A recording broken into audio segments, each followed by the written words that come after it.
welcome. Thank you. Thank you so much for being here. Lovely place. Thank you. I'd like to take credibility for the studio, but I can't. It's not mine.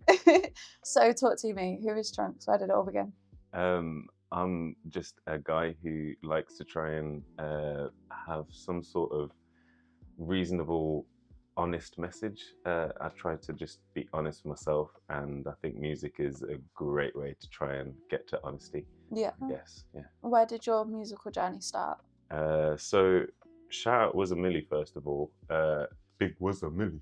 Anyway, Koala Gang and all of that. Was a Millie recommended that I should go to Major Studio, and Major was one of like these people who just like mentored and helped out so many people on so many different levels and niches of society. And he had a studio in the Gem buildings. And so that was where I first started. Wizamili told me about Major. He was like, you could and you definitely should record some stuff. So I went to Major Studio. That was like 2017 or 18. And then I had like this plan in my mind to do like 3 singles and 3 EPs. And then that would be like my foundation of music. And I'm just at the end of that now. So, so yeah, I've just like sort of completed the first 7-year phase of like exploration musically kind of thing. Yeah, because you were Roots before Trunks, weren't you? Yeah, so Roots is like my in the dark feeding, sort of getting into the depths and exploring the little dark nooks and crannies of life. And then Trunks is coming to a point of feeling like confident and solidified and circumspect and being out loud and proud, and not on some foolish little explorative vibe, but on some, yeah, this is where we stand kind of vibe. So it's there's a lot of little ways that you could take it, but Trunks, and also the Super Saiyan little reference, you know, so like DBZ fans, yeah. And also if you want to make fun, swimming trunks. Yeah, cover your bowls, mate. Yeah. Anyway. When I think of it, it kind of like reminds me of like the Tree of Life. Yeah, like growth and turning into something new. And is that kind of where you're at with that? Like it's a new stage, it's a new level of growth. Yeah, I'm still holding on to the delusion that I'm evolving. So like, I like the idea that, yeah, this is a new phase and there's something different about this. But I think genuinely, yeah, I am in a new phase of life.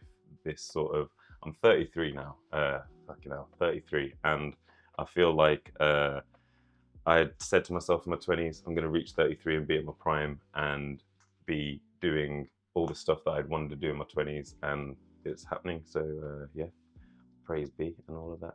So what kind of stuff can we expect to see with like upcoming projects? So like, as I say, Roots was more like the young stoner vibe, like, oh, I can't believe life is so great. I'm just, this is so new and fantastic. And it is very like sort of willfully ignorant vibes where you're just in this state of awe. And then Trunks is more about utilizing these things that you found. So like all these little shortcuts we find, all these little things, like talking about things in a more gathered and knowledgeable way, and also subtle, because you don't want to just be going around recommending flipping one thing to everybody. You need to have a little bit of discernment and subtlety so that the initiated understand and the non-initiated just take it on face value. Yeah. So that's the idea, subtlety and universality in this new phase. That's the key. Yeah. So what is it like for you doing like live performances and stuff?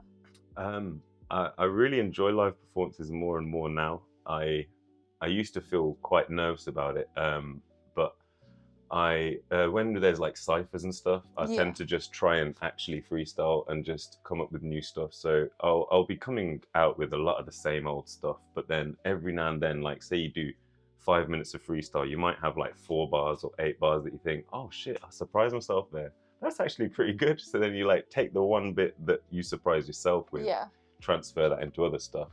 And so that's kind of what I use live performances for, is like, again, exploring and trying to just see what hits in a live setting, because I have very niche tastes, I reckon. So yeah, I really enjoy like trying something a little bit different and just doing a new recipe kind of thing. Are you quite experimental with your music then? Definitely, yeah. Most of my music is never heard and is just me twanging away in my room. Yeah. Just like singing in the dark or something, you know. So You catch me singing in the shower and that is about it. God willing, shoot me. There is a video that we did yesterday or the day before of guests that like finished the lyric, and I am singing in that, and I don't want it to be posted in honesty. I'm sure everybody else really wants it to be posted. No one does. No. So you were brought up in Birmingham? Yeah, Birmingham born and raised, northeast, like Hodge Hill side. So funny actually, like I was born in Hodge Hill when it was like completely white area, and now it is basically like completely Asian area. And so I think I've got a reasonably unique viewpoint of someone that's, you know, had loads of white friends and loads of Asian friends and loads of everything friends really. But like yeah, so Birmingham born and raised, and yeah, shout out all my all my different people, all my different people, all paradigms and religions and that. Yeah. How does that, like, growing up in what was once a very like traditional there English you go. Yeah. setting. And now obviously there are new cultural influences and stuff like that. Yeah. How does that affect like your music? I think it really like helped me to melt away a lot of my silly prejudices or ignorance that I had previously. So like, you know, like when there's a lot of change in an area, you might get a lot of ignorant stuff like, oh, it's gonna smell like curry. Well, okay, what do you mean?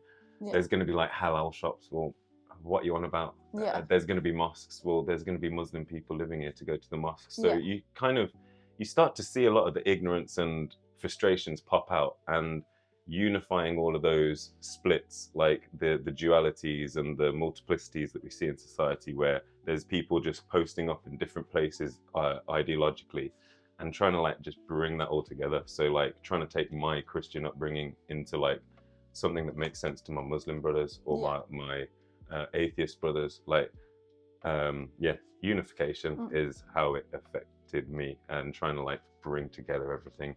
Yeah. And that's what you'll hear in my music, is trying to like bring everything together. Like, don't worry, it's all one. Yeah. What was it like doing the performance that you did with DJ Resilient? Oh, yeah, that was sweet. I actually met DJ Resilient years back. Did some open mic at a bar that's like not far from Sea Life Centre. And so I met Rez years ago, and that was one of the first shows that I did. And then more recently, she's been doing all these street vibes, like out in Digbeth or out by the Parkside. So yeah, Rez has been there from the start, and she's always so accommodating and supportive of people. Like Rez is really a proper real one. Yeah. But sorry, what was the question? I just got sidetracked by the race. Like, so what was it like doing that performance? Yeah. Oh, it's lovely. It's always nice. It's always lovely. And I feel like I'm at home anytime I'm with someone like Rez, because again, like you just feel like you're hanging out with family wherever, you know. So yeah, Rez is always family vibes. Yeah. What was the difference doing that performance and then doing like the street? Because you did it in Digbeth, didn't you? Yeah. Yeah, doing like the street DJ freestyle vibes. Like, yeah. It's cool, you know, because when you're out in the open, you feel like you have to sort of speak a bit with chest, and you have to like be a bit louder. Yeah. And also you sort of have to let go a bit more, because when people are paying for an event or they've deliberately come to an event, then that's a different thing. Whereas if you're just in public, you got like random dudes walking past. Usually you got like one or two drunkards about nearby thinking what's going on. So like yeah, it's a bit different, but it's nice to be out in the open, and I think it helps boost you a little bit. Yeah, boost your confidence a little bit, and yeah, feel a bit more free to do whatever, rather than being enclosed in some sort of space, you know. It's a good way to promote yourself as well, just being out in the open, having like, you know, new people are going to walk past, and granted they may not come up to you and be like, oh, like, you know, can I have you socials or whatever, but if they see that video then, and they'll be like, oh, I know that guy, that was sick, and then it's good exposure, isn't it? Like, yeah, true. Although it's strange, I don't really think along these exposure lines unless people are like asking me directly about it, I always think in terms of like, do I want to do this thing? Will it be helpful to the person that is putting the event on or something? Yeah. And that's often where how my mind works is not like what's the most lucrative or best opportunity for me. Is more like who do I vibe with and who do I know I would enjoy their event. Like Dark Horse, Natty D, Sisterhood, they're always quality people that any event they put on, I would try my best to be there regardless. So it's more follow the people putting on the events than the actual brand or event itself. Yeah, that's the best way to be though, because at least then, you know, you're going for your people. Yeah. You know, you're helping those people. Yeah.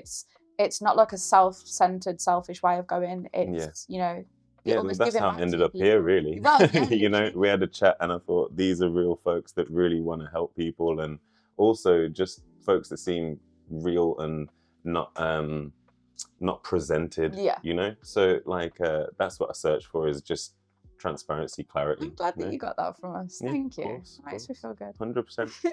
Clear, transparent people, you know. What can I say? What can I say? So you're a teacher as well, aren't you? Oh, no, I'm training. I've just trained for TA, and it's like first steps vibes. Yeah. But I'm trying to go towards education as a career eventually.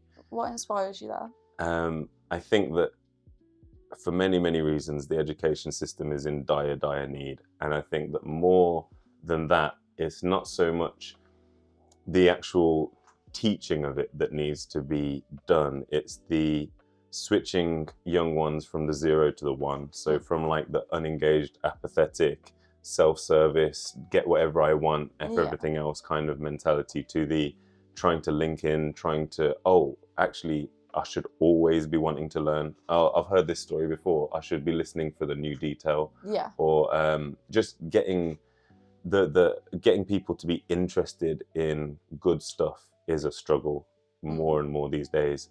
More with different language needs, different like autism and spectrum needs are like special needs are much more prominent than they used to be. I think the education system is where I could be of most service, more than just, you know, getting something that would be useful to me. I want to try and be useful to society, I guess. You're a very given person. Like everything that you do is driven by what can I do for others, not what others can do for me. Yeah. And that's really beautiful. Well, we need more people like you in the world. Idealistic, I think, is the word. Well, one of my elders used to tell me the road to hell is paved with good intentions, and I always used to be like, what's she on about? And I think the older I get, the more I understand that is, for all my good intentions, I can philosophize all day and say all the right things and understand things, but faith without works and all of that is dead. So like, I'm just trying to be more active, you know what I mean? Got all the right ideas from day, but need to be more active, yeah. Talking of futures, what is next for Trunks? Plenty. So I have a whole heap of unreleased stuff. Major passed away, funnily enough, a few years back. And that sort of, it was a bit of a roadblock where I was like, I don't really want to work with anyone other than Major. And I don't know, there's a lot to it. So that was a bit of a roadblock. And then from there, I worked with my guy, Wasif. He's really cool. Zabe Dust. He's real OG Brum guy. He used to be part of New Flesh and a few other rap groups and stuff. And so he did my third lot of stuff, my third single and EP. And now moving on to my new music as Trunks, I'm going to be working with New Future Creatives. Shout out those guys in Leamington. They've got a really nice studio that I've visited just for a little initial jam. So New Future Creatives, where I'm going to be recording my next stuff. And I reckon that'll be next spring. Yeah. The new music will be spring 26, I reckon.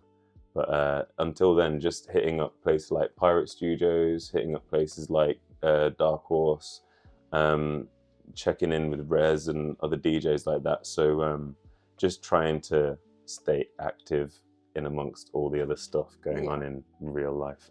No, definitely. I look forward to seeing it all. Yeah, me too. Where can everybody find you? Oh, Roots BHX Zombie on Insta, or Trunks_Rootson, like Trunks Roots on Rootson, as one word, because I birthed myself, kind of. So yeah, Roots BHX Zombie, or Trunks Roots, and on Insta, and on Spotify and Apple and all of that, just Roots. Yeah. Cool. Thank you so much for coming. It's been amazing. You are incredible. Oh, I'd beg to differ, but thank you. You are. Remix. Thank you.